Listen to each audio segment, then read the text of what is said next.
नमस्कार दोस्तों, आज एक और पारिवारिक कहानी में मैं आपका स्वागत करती हूँ। आज की कहानी है जब बेटे बहू ने माँ पर चोरी का इल्ज़ाम लगाकर उन्हें अपमानित किया तो माँ ने दिया उन्हें करारा जवाब। चारू, तुम रसोई में क्या कर रही हो? बाहर आओ, देखो तुम्हारा मनपसंद सीरियल आ रहा है, छूट जाएगा। खाना तो माँ बना लेगी, बड़ा अच्छा बनाती है। बस ये सुनते ही चारू तुरंत बाहर आकर टीवी देखने लगी। उसे तो बस इसी मौके का इंतज़ार था कि कब नवीन आवाज़ लगाए और वो बाहर आकर बैठ जाए। रसोई में गायत्री जी एक पांव पर खड़ी होकर काम कर रही थी। उनके वैसे ही घुटनों में दर्द रहता है। अब जो काम चारू ने छोड़ा है उसे पूरा करना ही था। संडे को सबकी स्पेशल डिमांड होती है। आज आलू की टिक्की, छोले और गाजर का हलवा बनाना था। चारू ने केवल गैस पर कुकर रखा था कि जिससे आलू उबल जाए। बाकी सारे काम बचे हुए थे। दोनों पोते अभी खेलने गए थे, तब तक चारू मदद करवा सकती थी। उनके आने के बाद वो बच्चों में व्यस्त हो जाती थी। नवीन भी माँ की परवाह नहीं करता था। उसे बस अपनी पत्नी चारू के आराम और शौक का ही ख्याल रहता है। गायत्री जी ने आलू उबलने के बाद छील लिए, छोलों की ग्रेवी बना ली, आलू मथ कर उसकी टिक्की बना ली। बीच बीच में वो देख रही थी कि बहू अब आ जाए तब आ जाए, पर बहू तो आने का नाम ही नहीं ले रही थी। उन्होंने आवाज़ लगाई, चारू, रसोई में आकर बच्चों के हिसाब से मसाला मिला दो, फिर मेरे हाथ से ज़्यादा तीखा ना हो जाए। तभी नवीन की आवाज़ आती है, माँ आप बनाती तो हो खाना, तो बना लो, चारू को क्यों परेशान कर रही हो? ये सुनते ही गायत्री जी चुप हो गई और अपनी ही गति से काम करने लगी। थोड़ी देर बाद चारू रसोई में आती है, दोनों बच्चे आने वाले हैं और आपने अभी तक टिक्की नहीं बनाई? उन्होंने सुबह से कुछ खाया नहीं। ओह, मेरे बच्चे तो भूखे ही रह जाएंगे। चारू की बात खत्म होने से पहले घंटी बज जाती है। मम्मी, टिक्की बना ली, हमें भूख लग रही है। चारू गुस्से से आकर अपनी सास को देखती है और खुद तेजी से हाथ चलाने लगती है। बच्चों के लायक टिक्की सेक कर वो रसोई से बाहर चली जाती है। गायत्री देवी हैरान रह जाती हैं। कढ़ाई में 7-8 टिक्की बन जाती, पर चारू केवल 4 टिक्की ही बनाकर ले गई। भूख तो उन्हें भी लग रही थी। उनकी बहू को सिर्फ अपने बच्चों की फिक्र है, सास की भूख का किसी को एहसास नहीं है। गायत्री जी मधुमेह की बीमारी से ग्रस्त हैं। उन्हें ज़्यादा भूखे रहने से चक्कर आते हैं। ये बात दोनों बेटे और बहू को पता है, फिर भी वो दोनों उनका ख्याल नहीं रखते हैं। उनके घुटनों में भी दर्द रहता है। वो ज़्यादा देर तक खड़े होकर काम कर लेती हैं तो थक जाती थी, फिर भी उन्हें मजबूरी में काम करना होता था। काम ना करो तो मुफ्त की रोटी खाती है, ये ताना मिल जाता था। चारू तो उन्हें बाद में भी ताने ही देती रहती थी। नवीन भी कम नहीं था, वो अपनी पत्नी का पूरा गुलाम था। अब पत्नी का साथ देना कोई गलत बात नहीं है, पर उसके लिए माँ की उपेक्षा करना, माँ का अपमान करना सही भी तो नहीं है। गायत्री जी भी मजबूर थी। पति का निधन हो गया था, ईश्वर ने एक ही बेटा दिया था तो उसी के साथ अपना बुढ़ापा काटना था। पर इस उम्र में आकर बेटे और बहू के जुल्म सहने पड़ेंगे, ये उन्होंने सोचा भी नहीं था।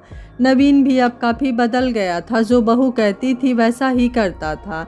उसे माँ को तकलीफ देना मंजूर था, पर पत्नी को वो कुछ नहीं कहता था। गायत्री जी का एक एक दिन ईश्वर का नाम लेकर बड़ी मुश्किल से कटता था।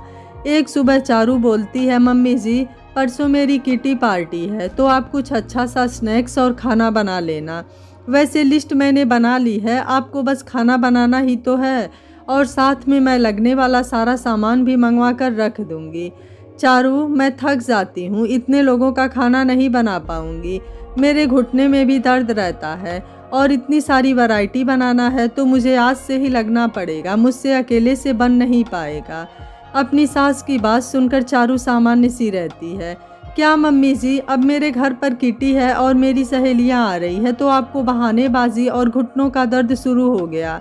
आप पहले तो हर रिश्तेदार के यहाँ खाना बना देती थी, अब बहू का काम है तो मना कर रही हैं। ये तो ठीक नहीं है। मैंने सारा सामान मंगवा दिया है और आपको अब बनाना ही होगा। दर्द कोई ज़्यादा भी नहीं है। मंदिर तो आप रोज़ चली जाती हो, तब तो दर्द नहीं होता है। सैर को जाती हो तब तो दर्द नहीं होता है। बस खाना बनाते वक्त ही दर्द क्यों हो जाता है? मुझे कोई नाटक नहीं चाहिए। मैंने अपनी सब सहेलियों को बोल दिया है और आपको ये सब बनाना ही होगा। चारू टस से मस नहीं हुई। गायत्री जी अपने काम में लग गई। अब 65 वर्ष की हो गई थी, थकान भी रहने लगी थी। ऐसा नहीं था कि उन्हें काम करना अच्छा नहीं लगता था, उन्हें खाना बनाने का बड़ा शौक रहा था। जाने कितने रिश्तेदारों और जान पहचान वालों को अपने हाथों से बने पकवान खिलाए थे। पर अब वो थकने लगी थी। पहले की तरह ज़्यादा देर तक रसोई में खड़े होकर काम करने में दिक्कत होती थी, घुटने और कमर में दर्द हो जाता है। अब बहू भी बराबर काम करवाए तो खाना आसानी से बन जाता, पर उन पर अकेले ही सबके खाने की जिम्मेदारी सौंपना उन्हें अच्छा नहीं लग रहा था। 2 लोगों में काम फटाफट भी हो जाता है, उन्हें लंबे समय तक अकेले ही काम करना था। सब कुछ कहकर तो देख लिया, बहू और बेटे दोनों में दया नाम की चीज़ नहीं है। पोते भी छोटे थे, वो कुछ समझ नहीं पाते थे। गायत्री जी लगी रही और आखिर किटी का दिन भी आ गया। उन्होंने सब बना लिया, पर वो इतनी थक चुकी थी कि उसके बाद वो बीमार पड़ गईं। हाथ पैरों में दर्द भी बहुत था। मन कर रहा था कि कोई तो हाथ पैर दबा दे, मालिश कर दे। घर में बेटा बहू के होते हुए भी खुद को बड़ा लाचार समझ रही थी। अपने पुराने दिनों को याद करने लगी। गायत्री देवी के पति एक प्राइवेट कंपनी में थे, वो उनका बड़ा ही ख्याल रखते थे। ज़रा भी दर्द के बारे में सुना और झट से हिदायत देकर उन्हें आराम करने को कह देते थे। नवीन की दादी चाहती थी कि एक और पोता या पोती हो जाए, पर दोनों पति पत्नी एक ही बच्चे की परवरिश करना चाहते थे। उनके पति ने अपने एकमात्र बेटे को पढ़ाया लिखाया और पैरों पर खड़ा किया था। नवीन दोनों का लाडला था और इसी वजह से वो जिद्दी हो गया था। उसे हर काम अपने हिसाब से ही करना था। नौकरी लगने के बाद वो और भी अहंकारी हो गया था। अपने ही माता पिता की बातों को नहीं मानने की कसम ले ली थी।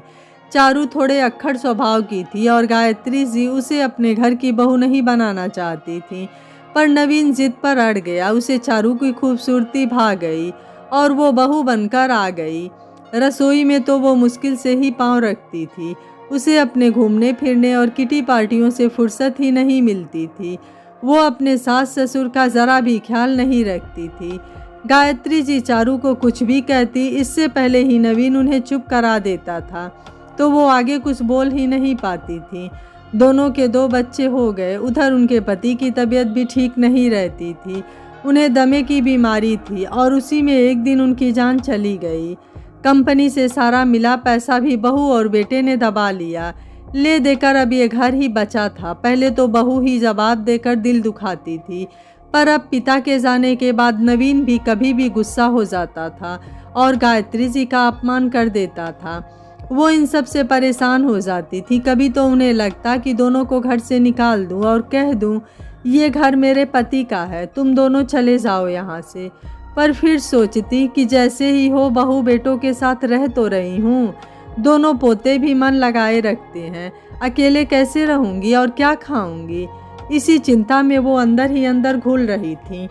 तभी तेज शोर होता है। वो घबराकर बाहर जाती हैं तो पता लगता है कि चारू रो रही थी और नवीन भी बहुत गुस्से में था। वो कुछ समझ पाती इससे पहले ही नवीन बोलता है, माँ मंगलसूत्र कहाँ रखा है, जल्दी से बता दो वरना मैं पुलिस को बुलाऊंगा।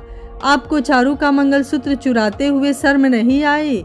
और आप मंगलसूत्र चुरा कर क्या कर लेंगी, उसे पहन भी तो नहीं पाएंगी। नवीन की बातें तेज हथौड़े सी गायत्री जी को चोटिल कर रही थी। उनकी बूढ़ी हड्डियों में एकदम से ताकत आ गई और उन्होंने नवीन को एक जोरदार चाटा मारा। नवीन हिलकर रह गया और चारू देखती रह गई। शर्म नहीं आती तुझे? अपनी जन्म देने वाली माँ पर झूठा इल्ज़ाम लगा रहा है। तेरी जुबान कट क्यों नहीं गई? अरे मैं अपनी ही बहू के सुहाग की निशानी उसका मंगलसूत्र चुराऊंगी क्या? ये तूने सोच भी कैसे लिया? इतने सालों से मैं खामोश रही, तेरी बदतमीजी को सहती रही। आज तो तूने हद पार कर दी है। अब तुम दोनों यहाँ नहीं रह सकते हो, मेरे घर से निकल जाओ। मैं तो अकेले ही रह लूँगी। ये रोज़ का अपमान कम था जो तू आज मुझ पर चोरी का इल्ज़ाम लगा रहा है? घर से निकल जाओ, गायत्री जी ने तेज़ आवाज़ में कहा। अरे ऐसे कैसे चले जाएंगे, ये घर हमारा भी तो है, चारू कड़क आवाज़ में बोली। चारू तुम भूल रही हो, ये घर आज भी मेरे नाम पर है, गायत्री जी ने तुरंत कहा। अच्छा, घर से हमें निकाल दोगी तो खाओगी क्या? पिताजी को तो कोई पेंशन भी नहीं मिलती है, 2 दिन भी भूखी नहीं रह पाओगी। ये तो हमारा एहसान मानो कि जो इस महंगाई में आपका पेट भर रहे हैं। चारू ने तंच कसा। बहू, कोई किसी पर एहसान नहीं करता है। तुम्हारे मम्मी पापा ने तुम्हें भी 25 साल खिलाया था, मैंने भी अपने बेटे नवीन को खिलाया था, तो ये एहसान हो गया। माता पिता कई बच्चों का पेट भर देते हैं, पर एक बच्चा भी यदि माता पिता को खिलाता है तो क्या वो एहसान हो जाता है? तुम्हारे बच्चे भी तुम्हें खिलाकर तुम पर एहसान करेंगे क्या? तो सुनो, मैंने कुछ भी तुम्हारा मुफ्त में नहीं खाया है। काम किया है, खाना बनाया है, तब खाया था। तुमने मुझे बैठे बिठाए बिस्तर पर तो एक प्याली चाय की भी कभी नहीं पिलाई थी। इतने में चारू का बड़ा बेटा दौड़ता हुआ आया। मम्मी, आपका मंगलसूत्र बाल्टी में मिला है। मैं अपनी साइकिल धोने के लिए उसमें पानी ले रहा था, तभी दिख गया और वो मंगलसूत्र पकड़ाकर चला गया। मंगलसूत्र देखकर नवीन और चारू को जैसे सांप ही सूंघ गया। उनकी जुबान से एक शब्द भी नहीं निकला। अब माफ़ी की कोई गुंजाइश नहीं थी। गायत्री जी अपना फैसला ले चुकी थी। अपने पोतों के दूर जाने का उन्हें दुख था, पर रोज का अपमान सहना उससे भी ज़्यादा पीड़ादायक होगा। ये सोचकर उन्होंने अपने मन को मजबूत कर लिया। दूसरे दिन ही नवीन अपने परिवार को लेकर चला गया। अब उन्हें अपना पेट भरने के लिए गायत्री जी को संघर्ष करना था। गायत्री जी को समझ में नहीं आ रहा था कि घर में राशन तो कुछ दिनों का ही है, अब उसके बाद उनका क्या होगा। मायके में एक भाई था, पर वो भी महीनों में कभी बात करता था, उससे मदद की उम्मीद नहीं थी। ऐसे ही ससुराल में सब देवर ननद अपने परिवारों में ही व्यस्त थे। 4-5 दिन निकल गए। एक दिन वो घर के बाहर बैठी थी, तभी दो लड़कियां मकान ढूंढते हुए उधर आईं। आंटी, किराए पर मकान मिलेगा? पहले गायत्री जी मना करने वाली थी, पर उन्हें ध्यान आया कि नवीन का कमरा तो खाली है, बंद पड़ा है। उन्होंने तुरंत दोनों को दिखा दिया। उन्हें कमरा पसंद भी आ गया और अच्छे किराए में बात तय हो गई। आंटी, आप अकेली रहती हैं? आपका इस दुनिया में कोई नहीं है? नहीं, सब हैं बेटा, बेटा, बहू, 2 प्यारे पोते। बस आत्मसम्मान से जीने के लिए अकेली रहती हूँ, गायत्री जी ने जवाब दिया। दोनों को उन्होंने अपनी कहानी सुनाई। दोनों की आंखें भर आई और खाने की बात आई तो उन्होंने कह दिया, आंटी, आप घर का खाना बनाकर खिला देना, हम उसके भी पैसे दे देंगे। गायत्री जी को ये बात भी जच गई। दोनों लड़कियों से अब उनका मन भी लगने लगा था, किराया भी आने लगा। अब वो इज्जत की रोटी खुद कमाकर खाने लगी। उधर नवीन ने किराए पर एक कमरा ले लिया था और अपने बच्चों के साथ रहने लगा। उसे लग रहा था कि वह अब बहुत सुखी जीवन व्यतीत करेगा, लेकिन कुछ ही दिनों में उसको सारी सच्चाई सामने आने लगी। उसकी पत्नी चारू, जिसे काम करने की आदत नहीं थी, वह काम करना नहीं चाहती थी। अगर वह कहीं भी बाहर जाना चाहती थी तो उन दोनों बच्चों को साथ लेकर जाना पड़ता था। अब उनके घर में रोज लड़ाई झगड़े होने लगे थे। बच्चे कहते, मम्मी, आप कुछ भी अच्छा नहीं बनाती हो, हमें दादी के पास छोड़ दो। उनका जब भी मन करता तो वह अपने दादी के पास चले आते हैं। अब नवीन को अपनी गलती का एहसास होने लगा था। नवीन अब सुधरने लगा था, पर गायत्री जी उसे अभी तक माफ़ नहीं कर पाई थी। हाँ, कभी कभी दोनों पोते दादी के घर आ जाते थे तो वो दोनों पोतों के मनपसंद का खाना बनाकर उन्हें खिलाती थी। दिल के चोट इतनी जल्दी नहीं भरते हैं। बेटे का पश्चाताप देखकर शायद गायत्री जी का दिल पिघल जाए, लेकिन अभी के लिए ऐसे बच्चों को सबक देना बहुत ज़रूरी था। जब माता पिता खुद से अपने बच्चों को दूर करते हैं तो उन्हें भी कम तकलीफ नहीं होती है, लेकिन कभी कभी बच्चों को सही रास्ते पर लाने के लिए ऐसे फैसले लेने पड़ते हैं। यह कहानी आपको कैसी लगी, आप मुझे अपनी राय कमेंट बॉक्स में ज़रूर दीजिएगा। वीडियो पसंद आया है तो वीडियो को लाइक, शेयर एंड चैनल को सब्सक्राइब कर लीजिएगा। Thank you for watching. मिलते हैं अगली कहानी में।